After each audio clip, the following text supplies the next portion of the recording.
Boa tarde, aqui é o Vinícius Trevisan e eu vou apresentar aqui o trabalho, primeiro seminário, que é o seminário de algoritmos, da disciplina Mineração de Dados.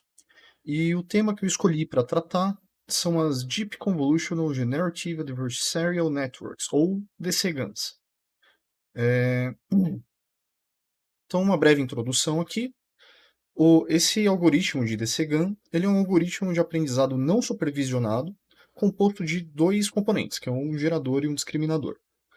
Essa DCGAN, ela é uma variação das GANs, as Generative Adversarial Networks, que foram introduzidas ali por Ian Goodfellow, e essas GANs elas foram modificadas para a tarefa de gerar imagens naturais a partir do uso de uma arquitetura de rede neural convolucional. Nesse trabalho que eu vou apresentar, minha referência foi a DCGAN proposta por Redford, ele que foi o idealizador dessa DCGAN. Então, para complementar, acho que a primeira coisa é mostrar o que são as redes neurais artificiais e as redes neurais convolucionais. Então, as redes neurais artificiais, elas são uma classe de algoritmos de aprendizado que foram inspirados nos neurônios dos seres vivos. Então, aqui, por exemplo, eu tenho o Multilayer Perceptron, que na verdade ele é uma rede que tem vários neurônios entrelaçados. Eu tenho aqui então uma camada de entrada, que é a camada onde eu coloco os meus dados, é a camada que vai receber esses dados, o primeiro tratamento deles. E aí eu tenho uma, ou zero, uma ou N layers, camadas intermediárias, que eu posso ter aqui arquiteturas completamente diferentes de quantidade e de forma de conexão desses neurônios. Aqui é uma camada completamente conectada, então todos os neurônios da camada anterior, eles se conectam a todos os neurônios da próxima camada. Então isso aqui é um multilayer perceptron completamente conectado. E cada neurônio, ele recebe então aqui os estímulos de entrada das camadas anteriores. Ele vai ter pesos, cada entrada vai ser ajustada com um peso, e aí a saída dele é uma função de ativação V aplicada na combinação linear dessas entradas com esses pesos. Essa função de ativação ela pode ser vários tipos, geralmente se usa a sigmoide ou a ReLU, mas enfim, não quero entrar nesse detalhe. Mas a ideia é que só quando as condições de entrada adequadas forem satisfeitas, esse neurônio vai disparar a saída. Essa que é a ideia por trás dele. E aí, para eu ter uma determinada classificação ou uma determinada regressão aqui na frente, eu preciso que os dados de entrada tenham sido certos para ele ativar o padrão de neurônios pelo caminho que vai fazer essa saída ser ativa ou não. Já as redes convolucionais, elas são uma adaptação dessas ANNs, elas seguem mais ou menos o mesmo princípio, mas com o uso da operação de convolução. Então, eu tenho aqui, por exemplo, um filtro, tá, com o tamanho que a gente determina, esse filtro tem valores, e quando eu aplico esse filtro numa região aqui, ele vai, de certa forma, consolidar toda a informação presente nessa região inteira no único ponto que está aqui no centro. E aí de forma muito simplificada, essa operação de convolução ela consegue, de certa forma, reduzir o meu espaço de dados, mas mantendo a informação, o que for de relevante na informação. E agora, então, partindo para as GANs, essas redes, né, as redes adversárias generativas, que foram propostas por Goodfellow, ela tem dois componentes principais. Então, eu tenho aqui um discriminador, que ele é treinado para distinguir um conjunto de dados de entrada real de um conjunto de entradas falso. Então aqui eu tenho um dado falso, isso não é uma imagem real de um cachorro, e o discriminador ele tem a função de me dizer que isso aqui é falso. Então ele discrimina o que é verdadeiro do que é falso. Então aqui eu tenho uma entrada verdadeira, isso aqui claramente é uma imagem verdadeira de um cachorro, e o meu discriminador vai dizer que ele é verdadeiro. Por outro lado, eu tenho o gerador. O gerador, ele pega ruído e a partir desse ruído, ele consegue criar um conjunto de dados e a ideia dele é criar esse conjunto de dados de forma mais semelhante a um conjunto de dados real. Então, se eu tenho, por exemplo, que o meu conjunto de dados real são fotos de cachorros, o meu gerador ele vai ser treinado para criar imagens de cachorro o mais semelhantes às reais possível. E aqui então eu entro nas DCGANs. Utilizando camadas de convolução, a gente pode construir, por exemplo, uma DCGAN de imagens. A GAN ela é muito mais ampla, ela pode ser feita para diversos tipos de entrada. A DCGAN, como eu disse, ela foi criada com o intuito de criar imagens naturais. E então esse gerador, a princípio, ele vai receber essa entrada de ruído e ele vai criar uma imagem e ele vai mandar essa imagem para o discriminador. O gerador, a ideia do gerador é que ele quer enganar o discriminador.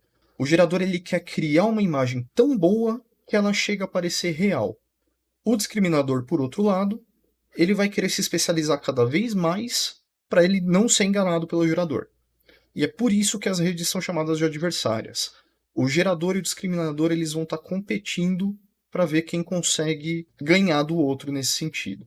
Na hora de treinar essas redes, o discriminador ele vai receber um lote de imagens reais e aí ele precisa categorizá-las como verdadeiras. Lógico que a princípio ele não vai saber, porque ele nunca foi exposto a imagens verdadeiras, falsas, qualquer uma. Então ele vai errar. Esses erros eles vão ser computados, tá? Geralmente utilizando o Binary Cross Entropy. Então os pesos das camadas desse discriminador, aqueles pesos dos neurônios que estão ali dentro da rede, eles são corrigidos usando técnicas de gradient descent, de descida do gradiente. Então, só para ilustrar aqui, por exemplo, se eu tenho dois pesos aqui, só porque é mais fácil de enxergar, vamos dizer que cada dimensão aqui seja um peso que eu estou ajustando, e a vertical aqui seria o meu erro. Então, se eu estou a princípio nesse ponto aqui que está com um erro muito alto, eu vou olhar para a direção onde eu consigo me mover para diminuir esse erro e eu vou caminhando sempre na direção da redução do erro até que eu chego ali no meu erro mínimo. Então essa que é a ideia do gradient descent. Só que, obviamente, isso não vai ser feito só para duas dimensões. A gente vai estar arrumando aqui os pesos de todas as conexões, de todas as camadas da rede. Então isso aqui exageradamente multidimensional. Passando adiante, o gerador então ele vai criar um lote de imagens falsas e a gente vai alimentar essas imagens para o discriminador. Nesse momento, o discriminador ele tem que classificar elas como falsas. Os erros são computados e os pesos do discriminador são atualizados. Então, se o discriminador disse que aquela imagem é verdadeira e ela veio do gerador, ele errou. E aí a gente ajusta os pesos dele também para considerar essa situação. Então, até agora a gente só acertou o discriminador. Como ele já foi treinado, ele está um pouquinho mais especializado em distinguir o que é real do que é falso. Inclusive, usando entradas do próprio gerador, a gente passa novamente as imagens do gerador pelo discriminador, mas dessa vez a gente tenta considerar essas imagens como reais. A gente vai ver o quão bem o gerador está enganando o discriminador. E aí os erros são calculados e a gente atualiza dessa vez os pesos do gerador. E assim ele vai também se especializando em enganar o discriminador. É por isso que se você começa com um discriminador e um gerador que não tem nenhum conhecimento dos dados, eles vão aos poucos juntos convergindo para um valor ótimo. E isso foi provado no paper original lá do Goodfellow sobre as GANs. Se eu começo com um discriminador que já sabe distinguir imagens de cachorros, ele nunca vai ter esse ponto de ser enganado pelo gerador e eu nunca vou ter uma oportunidade boa de atualizar os meus pesos do gerador para dizer que ele está indo no caminho certo. Porque o meu discriminador é tão, mas tão especializado nisso que ele não consegue dizer para o gerador para qual caminho ele tem que seguir para melhorar. Então é importante que a gente treine as duas redes ao mesmo tempo.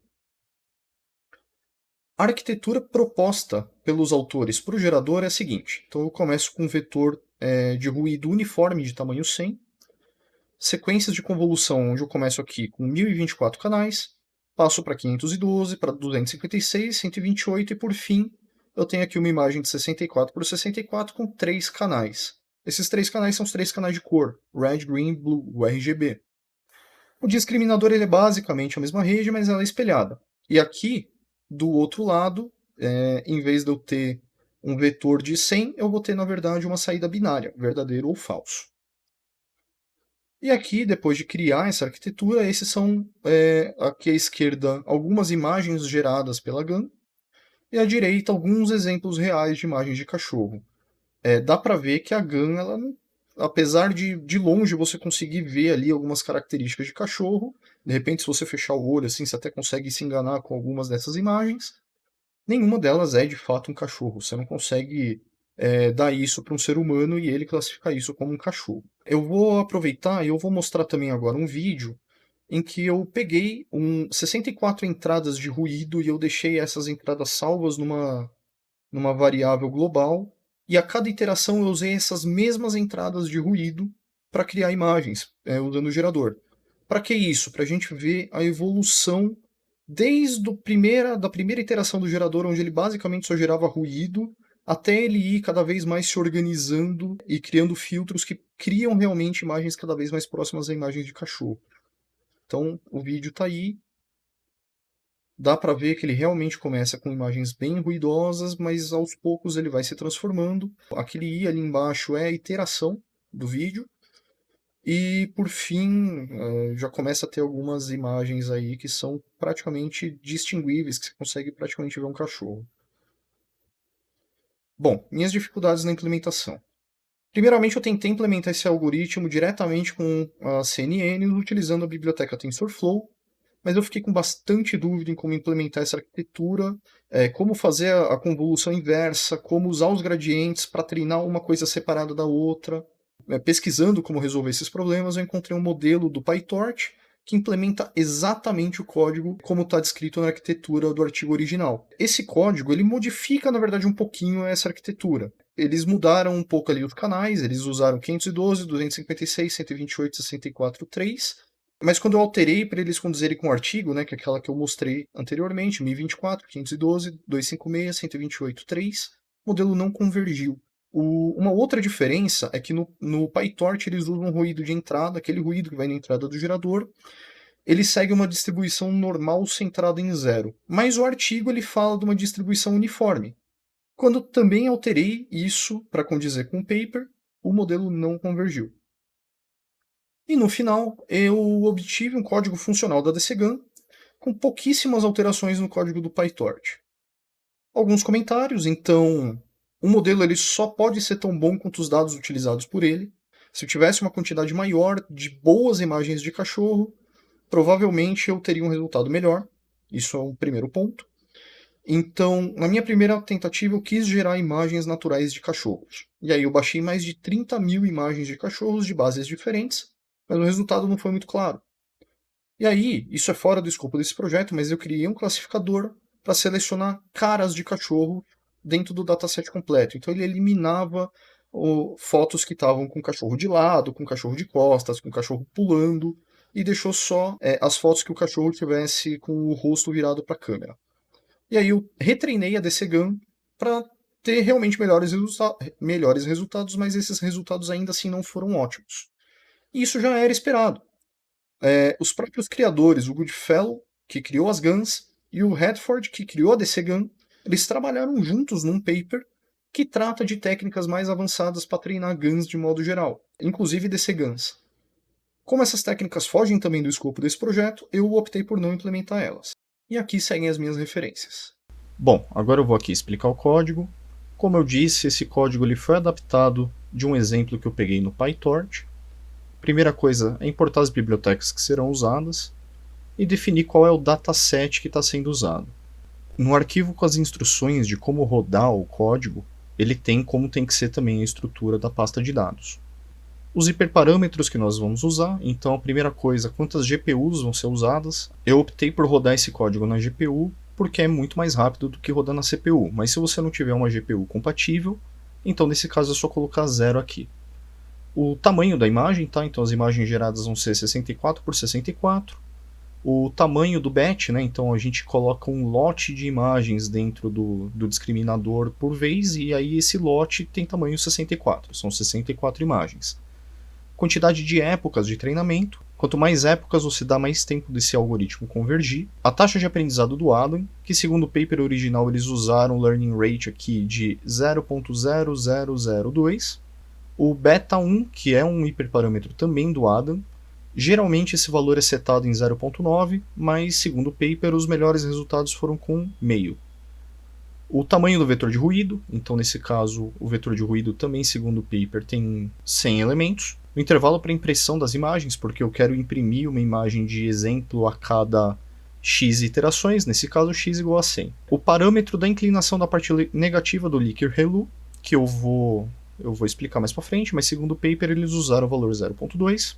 O número final de feature maps do gerador e o número inicial de feature maps do discriminador, que nada mais é do que um parâmetro aqui para a gente determinar quantos canais vai ter o gerador e o discriminador. Na sequência aqui eu habilito o CUDA, tá? Esse CUDA é o que faz rodar na GPU, então se você não estiver usando a GPU, aqui em cima vai estar 0 e esse trecho vai simplesmente ser executado para forçar ele a rodar na CPU. Aí então eu transformo as imagens porque elas podem ter tamanhos diferentes, então eu faço um resize para elas ficarem do tamanho que eu defini lá em cima, e se ela for retangular eu corto um quadrado do mesmo tamanho que a imagem foi definida.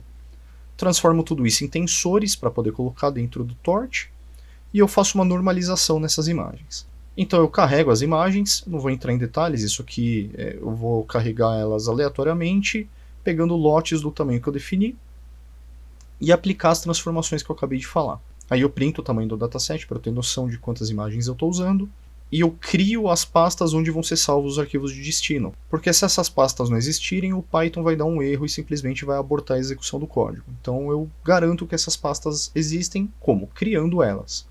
Aí eu crio o modelo. Primeira coisa, eu preciso iniciar os pesos. Então também de acordo com o paper, todas as camadas vão ter os pesos iniciados aleatoriamente, seguindo uma distribuição normal, centrada em 0, com variância de 0.02. Bom, aí eu tenho a classe do meu gerador.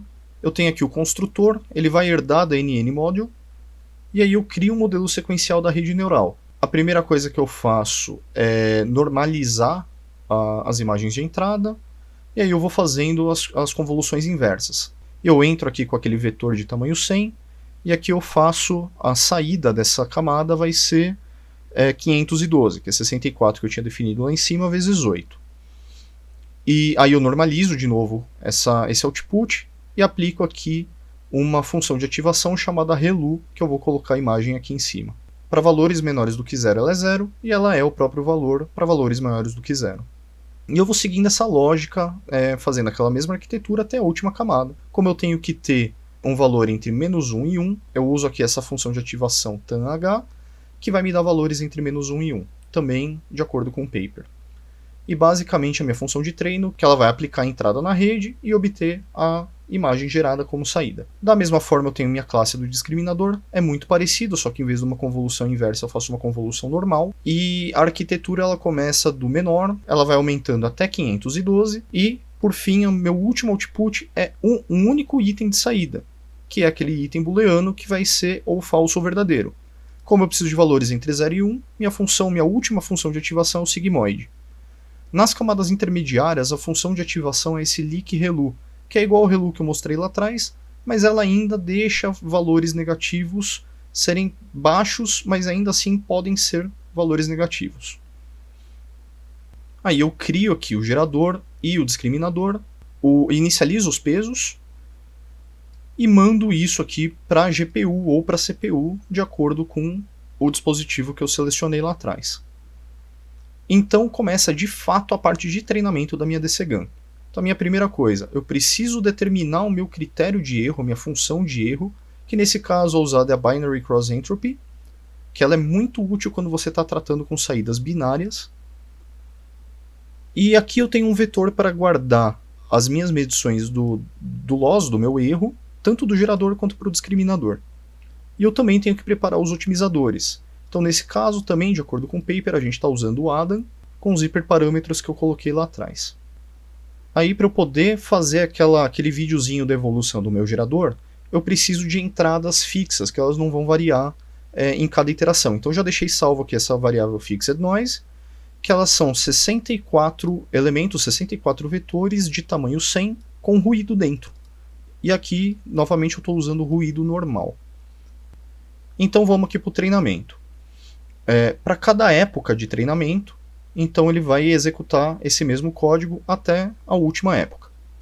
Então eu puxo ali um lote de imagens do meu data loader, eu zero os gradientes do meu discriminador em relação aos pesos, e aí eu atravesso uma imagem real, eu recupero aqui uma imagem, um conjunto de imagens, mando isso aqui lá para a GPU se for o caso, e o meu target ele vai ser um vetor de uns, porque eu quero que todas elas, como eu sei que são imagens reais, eu quero que todas elas sejam interpretadas como real. Aí eu atravesso essas imagens dentro do discriminador e eu tenho meu output, que é o verdadeiro ou falso para cada uma dessas imagens. E eu comparo o meu output com o meu target. No mundo perfeito, o meu output vai ter só uns, assim como o meu target. E aí eu consigo calcular meu erro. Em seguida, eu faço um vetor de ruídos, então eu crio lá um batch de ruídos, e a partir desse ruído eu crio um batch de imagens falsas a partir do gerador. Então meu gerador vai pegar esse ruído e criar um batch de imagens falsas. O meu target nesse caso vão ser zeros, vai ser um vetor só de zeros, e aí eu faço a mesma coisa. Eu tento pegar a saída aqui do meu discriminador quando eu passo as imagens do gerador por dentro dele. Nesse caso, se ele acertar os zeros, né, se ele realmente classificar todas essas imagens como falsa, o output vai ser só zeros, assim como o meu target, que é um vetor de zeros. E aí eu consigo calcular meu erro. Eu faço o backpropagation desse erro, que é a correção dos pesos, certo? Então eu junto aqui os dois erros que ele tem e faço aqui o backpropagation usando o Adam como otimizador. Em seguida eu preciso treinar o gerador. Então eu já tenho aquela quantidade de imagens falsas, só que dessa vez o meu target, como eu quero que o gerador engane o discriminador, o meu target vai ser uma função de uns, vai ser um vetor de uns, como se todas elas fossem verdadeiras. Então eu pego novamente o meu output, que é o quão verdadeira o meu discriminador acha que essas imagens são. Eu calculo o erro dessa vez do gerador e novamente eu faço o backpropagation para acertar os pesos do meu gerador. No terceiro passo, eu simplesmente aqui, eu não vou nem entrar muito em detalhes, mas eu estou mostrando amostras de imagens de acordo com aquele intervalo que eu defini lá atrás. E eu salvo também as funções de erro para conseguir enxergar esse erro a cada iteração. No final eu ploto essas losses, né, esses erros. No final eu ploto esses erros e eu salvo isso como uma imagem para mim. Só para eu saber no final como que foi a redução de erro, como que foi a evolução da minha rede com o tempo, com cada iteração. Só para finalizar, então essa aqui é a pasta com os resultados que eu vou salvando a cada época. Então dá para ver que a GAN realmente começa com imagens basicamente de ruído, e aí ela vai colocando padrões, e conforme vão passando as épocas, ele vai aparecendo cada vez mais com faces de cachorros mesmo. Eu salvo também aqui uma amostra, tá, das fotos reais, só para ter uma base de comparação.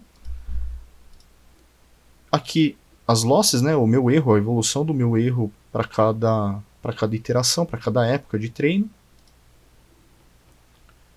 E eu salvo aqui algumas das melhores que foram geradas nas últimas iterações, de acordo com o critério de erro baixo. Tá? Então, quando a loss function diz que foi bem baixa, então eu vou salvando. E aquele resultado lá que eu uso para fazer o vídeo, que é o mesmo resultado, né, a mesma entrada passando pela GAN através das iterações, através das épocas de treino.